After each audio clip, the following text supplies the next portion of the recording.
Hello, everyone, and welcome into First Class. I'm your host, Joey Bonsanti. Sitting across from me, as always, Tony Vegas. And it's been a couple weeks now. I was actually just looking at the last time we recorded. March 10th, we ripped off 3 episodes the week of free agency. And then Tony last week, I think the last episode, he said he was getting sick and tired of seeing me, and he took it literally the next week. He just didn't want to podcast with me. Yeah. So that hurt my feelings a little bit, but it's okay. We're back this week. Haven't talked since the Geno signing. So not much has gone down since. A couple, secondary signings on Wednesday and Thursday. Nothing huge, but how you feeling, Tony, as we ramp up into the draft world and people are freaking out over the dumbest things on Twitter? Yeah. I mean, listen, not a lot going on right now in the news cycle. So, we have people freaking out about, videos that they see online. Today's flavor of the day was Arvell Reese running around a bag, which is hilarious. It's like none of us were there. None of us saw the workout. And this one freaking video of him running around a bag was what got everybody's kind of pants in a jumble here. So looking forward to talking about it, Joey. A new little segment. I'm going to let you guys into my flailing dating life. I have just pressed send on a text to ask somebody out on a date. And we're going to play a game to see if they answer by the end of the show.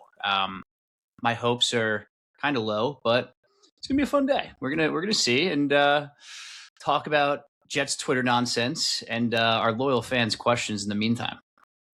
Yeah, so we'll see if this girl is one of the ones who lets the text marinate, or if she's kind of like a no BS kind of girl and answers right away, and then lets you know how she wants to go about it myself, so I can respect some game playing. Absolutely. All right, so we're actually going to reverse, flip this whole episode. We're going to start with some calls because I feel bad. We've kind of left some people in the dust. 3 different callers. Chris is always going to be the one calling in, but we're going to start with a regular on our old spaces with Gotar. So see what Gotar has to say, and we'll go from there. What's up, guys? It's Gotar. Just calling to ask you guys a question. And show my support here. So, obviously, we've all been hearing about the Brian Thomas Jr. rumors. I want to get your guys' take on the whole wide receiver situation. Would you rather Brian Thomas Jr., would you rather that or a receiver this year, or completely wait on a receiver and use one of our 3 first-round picks next year to take a receiver in that stacked class next year? Let me know, guys. Best of luck. The man right there. Yeah, we love Gotar. I've been close to meeting him at tailgates. We just haven't made it happen yet. I'll kick this one off. Yeah, sure. I feel like it sucks we didn't record last week. I feel like the Brian Thomas stuff cooled down a little bit since last week. Jaguars came out, said they weren't trading him. It really seems like it's just because they weren't getting the offers that they were looking for. I think they would be willing to trade him for if we offer them 44 tomorrow, I bet you that they take it. But I feel like they were getting 3rd rounders, which obviously that's not worth it for them. So if it were, up to me and it was trade 44 for Brian Thomas versus take one of the big 3 at 16 and potentially double dip at, 33 or 44 and take 2 receivers, I think I'm taking the receiver this year. I don't know. I just feel like there's a high possibility of one of these guys dropping to 16. And even if there's not, even if Tyson, Tate and Lemon are all gone, I'm not in a position where I would be furious at Omar Cooper from Indiana at this point. He's been flying up the boards, man. I think he looks like he could be a number 2 receiver, right? Gives me the Jordan Addison vibes on the Vikings. Don't quote me on that comparison. I'm not a tape junkie on Indiana receivers just yet until it gets a little more serious. But I just think there's more options. And, Donnie Mitchell, as much as we like him, I just don't think you can go into next year with the number 2. And it doesn't look like they're going to sign anybody again. So, man, you have this free number 16 pick. Just take the fucking receiver 2 and move on with your day. And, next year when you have the quarterback, he's going to have 2 young receivers one young receiver and Garrett Wilson to throw it to. Yeah, I think there's a lot of flexibility with this too. Maybe they're in a position where if one of the three guys don't drop, they can pivot to Brian Thomas during the draft as well, which I think is a possibility. I think a lot of things change when you're sitting there on the second day, and all of a sudden they've wanted to trade Brian Thomas this whole time, and the Jets come calling with 44. So I really like the idea of Brian Thomas. I think the whole situation that kind of went down there last year was not really inclusive to just him underperforming, but I just think it was the system. I think it was, guys like Parker Washington emerging, and he wasn't unhappy, and I just don't think he fit into the Liam Cohen offense that well. I'd be super happy with getting Brian Thomas if we can't get one of those guys at 16. But just to answer the question, I'd rather get one of those guys at 16, preferably Tate or Lemon. And if we can't get either one of those guys. No Tyson, huh? I'm, as of today, very scared about the Tyson pick, especially at 16. I understand, though. There's the argument with him is the injuries, and also, he did show production with, I think, the limited time he was out there in some of the spots. But I do like right now it's Cooper, not in no particular order, Cooper, Lemon, Tate, and then, Tyson I'm kind of back and forth on. I can see the argument both ways for sure. Yeah, he's one of the most electric players in the draft, I think. It's just if he can stay healthy, it's a matter of that. Like, I don't know. I feel like if he's there at 16, that's the type of pick where it's like, if you take Reese and Tyson at 2 and 16 and both those guys work out, you could end up with two legitimate, like, superstar level players, and Muji and Glenn would look like fucking geniuses. They could both bust and they get fired regardless. But talk about 2 home run swings, bro. That's like, that would be electric factory right there. And by the way, I just want to say something. I'm kind of warming up, and you're going to call me like an idiot. I know what you're going to say, and I'm also warming up to it, but go ahead. Kenyon Sadiq? Is that what you're saying? I would. That's not what I was thinking, but I am warming up to him. I am warming up to the idea of Kenyon Sadiq at 16. If you're going to, if you tell me you get Reese, Sadiq, you draft like Pregnon, the Oregon guard, at 33, and then like Jeremy Bernard at 44, you take the receiver, I'd be like, whoa, dude, that's fucking cool. The corner room would be scary hours, but like, dude, Sadiq's a fucking like beast. Yeah, he's an animal. I mean, again, just be bigger and more athletic than everybody else, and see what happens. Like, that would be a really fun draft for me personally. But if that's the route you want to go, pass catching wise, wouldn't be mad. Yeah, I cannot fault them for taking any sort of pass catcher, including Sadiq there. All right, next call. What's up, guys? Chris in Jersey. Don't know if you still record this, but I had a thought come in my head. Taking Ty Simpson at 16 seems a little too high, just given how many needs the roster has. The question is, if they were able to pull off the Brian Thomas Jr. trade, does he get a little more? Does that pick make a little more sense at 16, considering you already planned on taking a receiver with that pick? Now you're kind of free rolling. You could go quarterback. I guess to get Brian Thomas, if I gave up 44, and that was another pick you were going to use to draft a position of need. I don't know. I was just thinking that. I'll hang up and listen. Thank you, Chris. As always, Chris. Guys just pelting us with calls, and we love it. I'm actually curious to hear what your thoughts are now on Ty Simpson, as the discourse every week seems to change. So it's a true roller coaster, right? You get I don't know. I'm pretty in the camp of wait till next year, I think. But I'm a sucker, man. Like, I'm a fan of the Jets, and I see a fucking edit of Ty Simpson in that green uniform, and I'm like, he kind of looks like, he could be a guy. Just, I don't know. I'm not gonna let the whole like vibes thing get to me again. The right move is to wait until next year. And if you do trade for Brian Thomas with 44, I think in an ideal world, you draft Reese at 2, and then you take Vega Ione. I'm learning his name. The Penn State fucking guard. Vega is his first name. I know that. We're gonna learn him real well when we draft. We're going to end up drafting him. And I think I would go him at 16 if he's available. If not, then it becomes a little bit more interesting of a question. If you have receiver filled in, maybe you look at maybe you look at Sadiq there. Then that'd be cool. You get Brian Thomas and Sadiq. There were a few, like I saw Connor Rogers throw out Caden Proctor earlier today.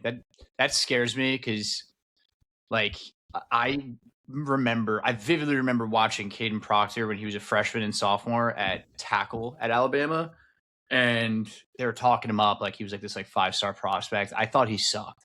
Every time I watched him play, I'm like, this guy's not that impressive. He's massive, but he's slow. I don't know. He's not for me. Maybe you kick him inside. I don't know. But I think in an ideal world, I would go with the Penn State guard there. And I would wait until next year. You would have such a good supporting cast if one of these picks ends up being top 5 and you're in a position to take who knows, CJ Carr, for example. If he just falls in your lap, you don't have to trade up, and you have 2 other first-round picks to fill out your corner room, maybe draft safety, maybe draft whatever you need, right?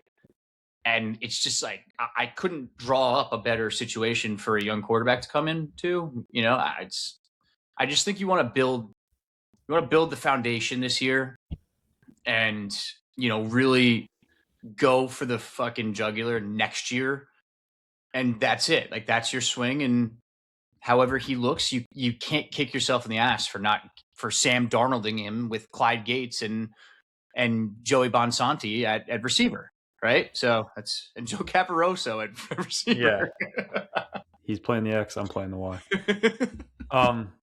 This is an interesting one, and this is coming from someone who really, really likes Ty Simpson. If the Jets hypothetically traded for Brian Thomas today, right? I won't even look at Ty Simpson at 16 anymore.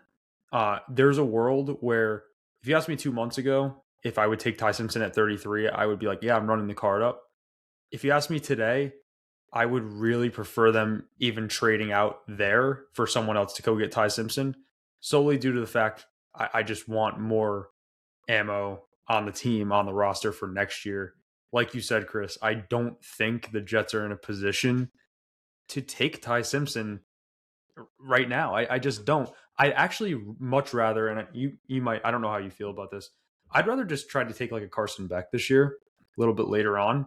Someone who we could maybe develop into a backup quarterback to have as competition next year for the quarterback that we take, rather than take Ty Simpson, who, again, I wouldn't want him playing this year.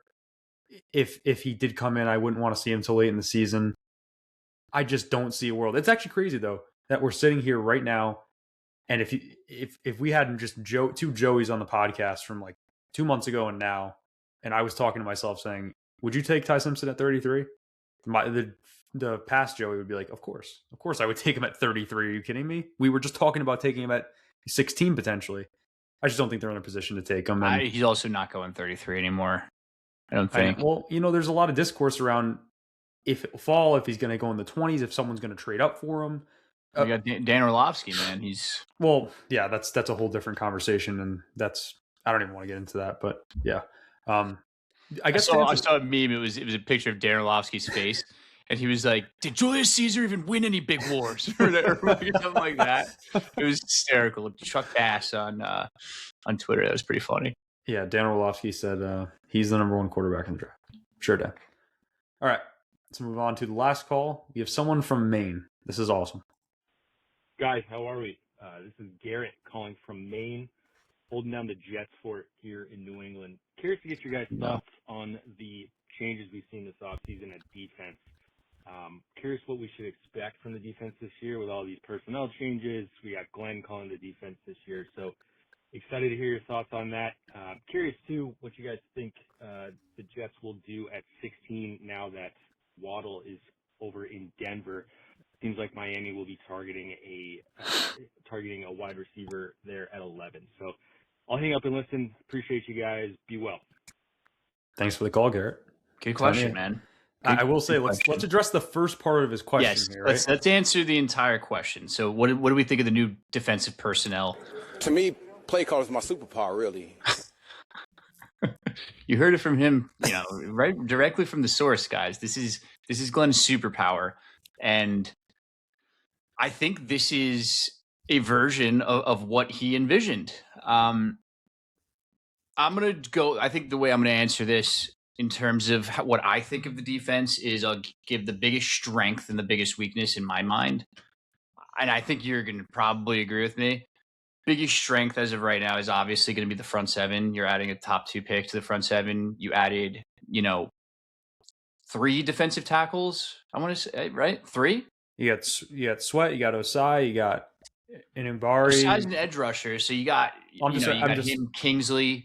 The guy from Atlanta who can't say his name. They signed like the 3 guys with the hardest names to pronounce. I know. It's like it's not kind nice. of insane. Onimata, right? Onimata, yep. Yes, so he's from the Falcons.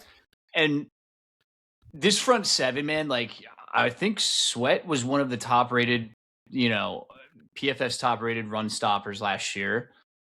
Onimata was, I think, also top 5 in run stuffs in PFF. So you can fact check me on that, but I mean, it's going to be really hard to run the ball on this team. And Will McDonald's finally in a position where he's going to be put in a position to like flourish as like that pin your ears back and get after the fucking quarterback. And, last year we said, okay, we're going to have Jermaine, opposite of him.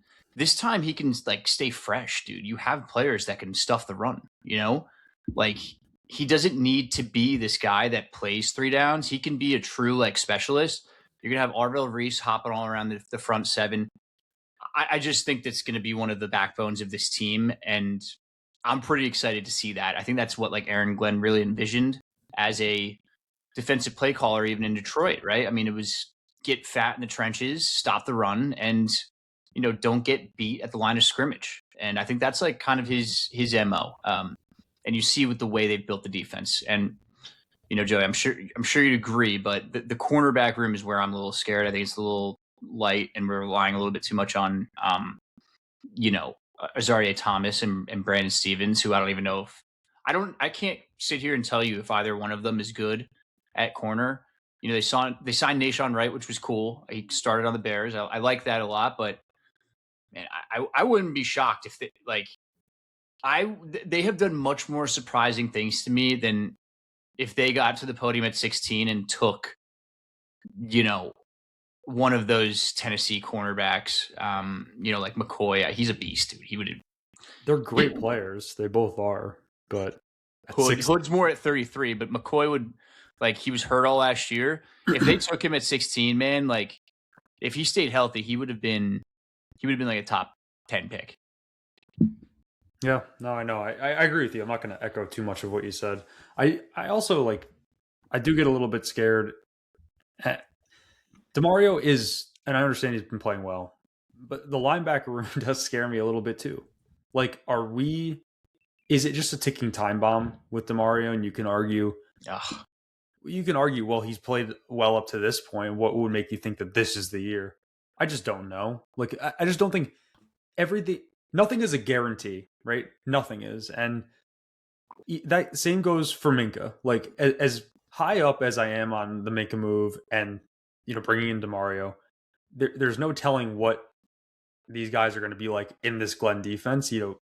Right now in March, it sounds like it should work out, but you're right. They've made an identity for themselves. They're massive up front, and hopefully the Nashawn Wright move, which I think he could end up playing a ton this year. They bring in Dane Belton too, who intercepts the ball like a crazy person. He's all over the ball. So I think they've made an identity, and if Glenn is actually semi-serious as a play caller, the defense will jump up at least 10, 11 slots, 12 slots from one of the worst defenses to at least the middle of the pack. It can only go up. I would surely hope so, man. It can only go up, and I think they were operating like they needed to go up. By the way, we have to get these down right now. We're going to do it in front of the viewers and embarrass ourselves. Kingsley Enagbare. It's Kingsley Enagbare. Enagbare. Actually, I still think I'm saying it incorrectly. No, that sounds right. Kingsley Enagbare. David right. Onyemata. That's easy. Yep. Devondre Sweat's easy. Joseph Asai is easy. Okay, we're good. That's all I needed. Dude, I mean, come on now. Like, what do you expect from us? And we also have a Kingsley Jonathan. Who the fuck is Kingsley Jonathan? We have two guys named Kingsley playing right defensive end. Is this some kind of sick joke? It's like when we had Michael Carter. That was easy too, though. What was Garrett's second part of the question? About pick 16? Oh, pick 16. If the Dolphins trading that's Waddle, right. Which I forgot about. I don't know. That's a tricky one to me. Like, they have a defensive head coach. Is he going to want to take somebody to build his identity a little bit, or are they going to try to immediately replace Waddle? I don't know what they're trying to do.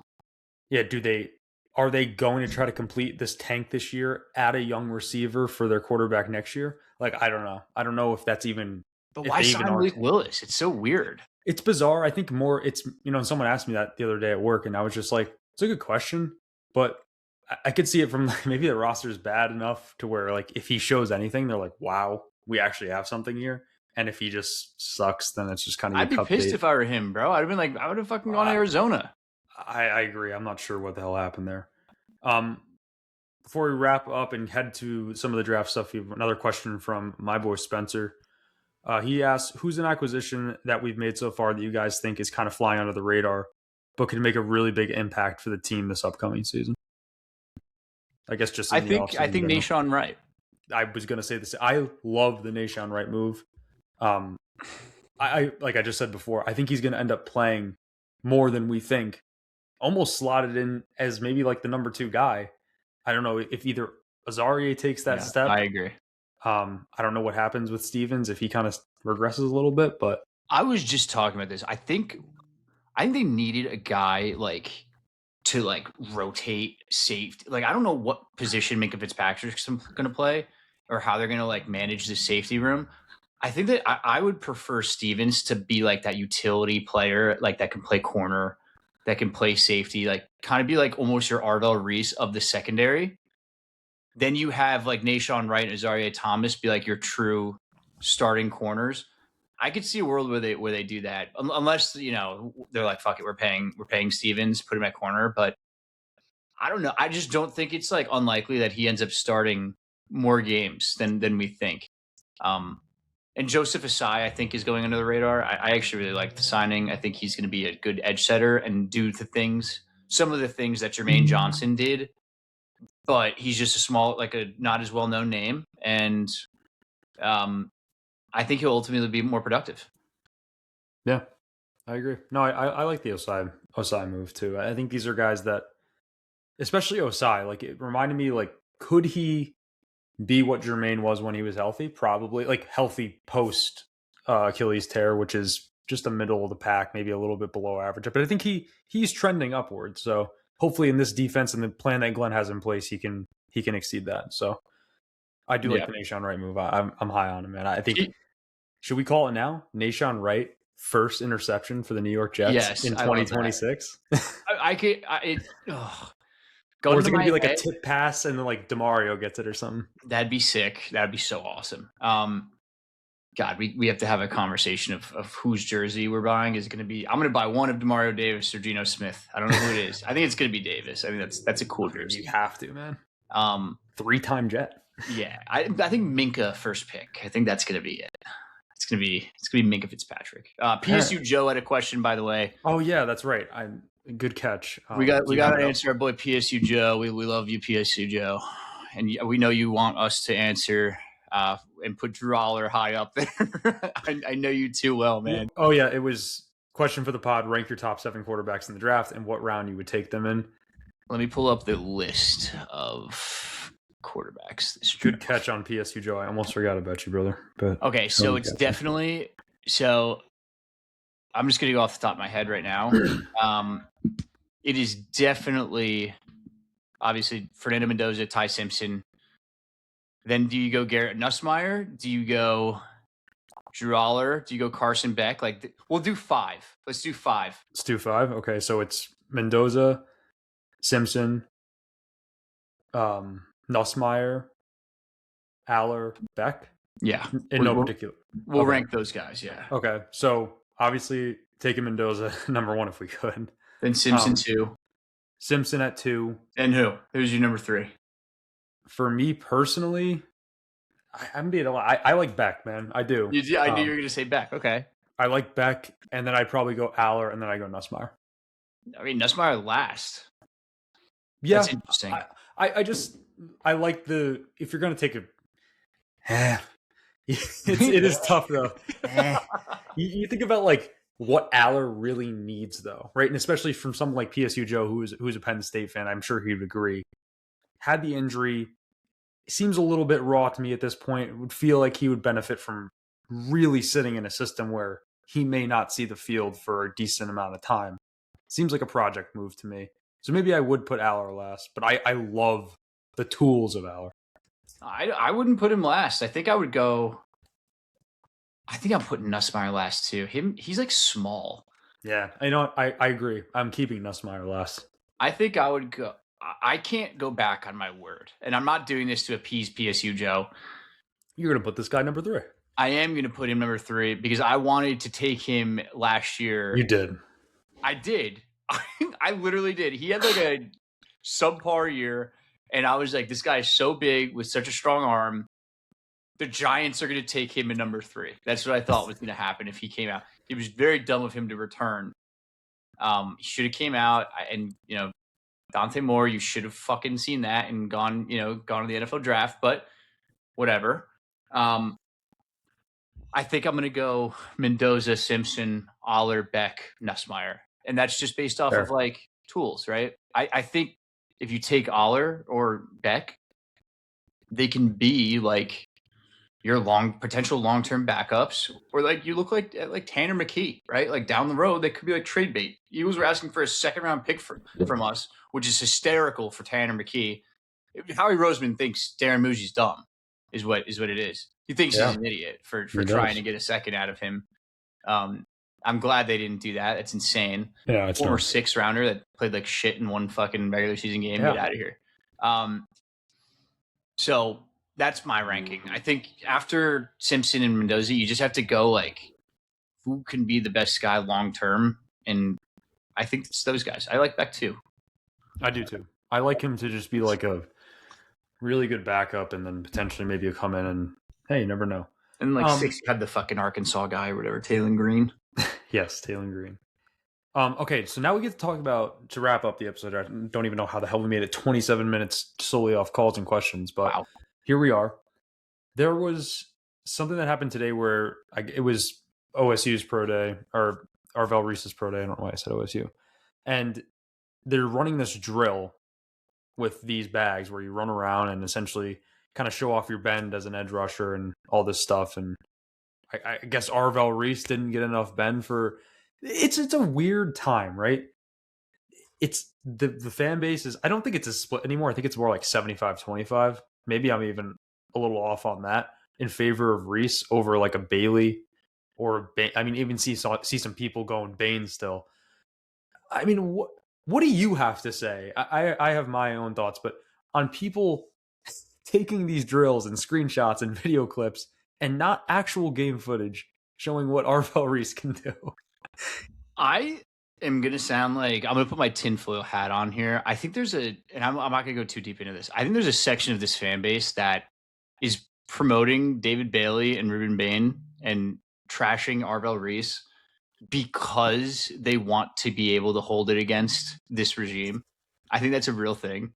And that's just me. But I think it's insane. We're talking about a guy who we know is raw. I'm not going to sit up here and tell you that he's a better edge rusher than David Bailey right now. Like, I've said that multiple times, but I just don't see how you get one video and determine that, because he didn't have as much bend. And by the way, Micah fucking Parsons got online and literally said, hey, by the way, these drills mean nothing, and was literally defending Arvell Reese. So I don't know. Am I going to trust, Michael Parsons, or am I going to trust Nick Spano? You tell me.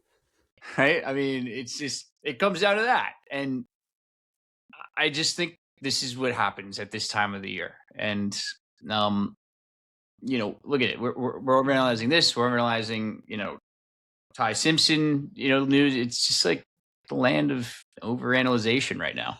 I just wish the people who really don't want Arvel Reese, and I kind of agree with you in the sense I do feel like there's a portion of the fan base who would do exactly and root exactly how what you were saying. No, it's That would real, just no doubt. would just, and maybe what I'm about to say, it just completely gets squashed by that. But I just wish they would just see that even if that was the pick, that's still not something that's going to be a negative light on this franchise. Just as if the Jets are super high and end up picking David Bailey, I'm not going to throw a fucking tantrum over it, or I'm not going to say that was the worst pick ever, because we haven't even seen them hit the NFL field yet. We haven't even seen them play in this defensive system. Yes, Arvel Reese is 20 years old. He's very raw. He hasn't had a ton of snaps at edge rusher. He's a great off-ball linebacker. He has a ton of upside at edge rush. In the snaps that he has played, he's been a force. I don't understand how you could sit there online and possibly throw a fit every day and sit in spaces and complain every day. It's insane. It does not compute with my brain, and it's honestly just not worth the time online to try to defend. Thank God baseball season started, bro. Yeah. Talk about something else. Please talk about something else. We are really dragging it out. Next week we have a fun episode though. We're going to kind of go through the roster and go up and down and see how the Jets should attack it, or how we think they should attack it. So, any closing thoughts from you before we sign off here and I go out the social handles? Yes. Okay. So, do we think that Tony Vegas got an answer on this date? Yes or no? I don't know. I don't have any information here. I just saw your face kind of light up. I'm going to say she answered, bro. Yes, I have a date tomorrow. Let's go. So we will. I'll keep you posted to tell you how it went on next week's episode. This is not any Hinge nonsense. This is IRL bullshit we're doing. Hopefully, she doesn't watch my podcast. Probably wouldn't have a date if she even knew I had a podcast. So, we'll see. Wow. All right. So this is what I was seeing during my my little final closing statement. There, I just see down towards the watch, and I'm like, it was like 2 minutes ago, which is crazy. So that is so funny. We're not scripting this at all. That is raw content right there for you. Yeah, that's great. So I'll be plugged in on the date probably by tomorrow night from Tony. So yeah, we'll get you guys updated next week. So go follow us on Twitter, First Class Pod. We're all over the place tomorrow. Spotify, Apple, Patreon, and YouTube. Thank you guys for listening. Talk to you next week. Go Jets.